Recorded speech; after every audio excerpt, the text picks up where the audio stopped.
शिंदेंनी रामदास कदमांचं वक्तव्य गांभीर्याने घ्यायला हवं असं म्हटलेलं आहे वैभव नाईक यांनी। कदमांना पक्षातीलच लोक गांभीर्याने घेत नाहीत असं वैभव नाईक यांनी म्हटलेलं आहे।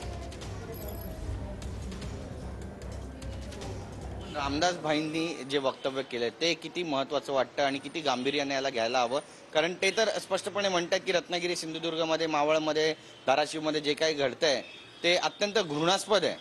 खरं तर रामदास भाईंचं जे वक्तव्य आहे ते गांभीर्याने कोणी घेतलं पाहिजे? मुख्यमंत्र्यांनी घेतलं पाहिजे, त्यांच्या नेत्यांनी घेतलं पाहिजे।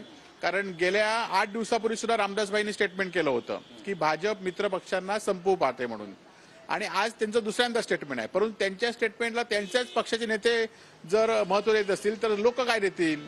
खरं तर रामदास भाईंनी आज म्हटलंय की माझा पराभव भाजपने केला, 8 दिवसापूर्वी म्हटलं होतं माझा पराभव उद्धव बाळासाहेब ठाकरेंनी घेतला।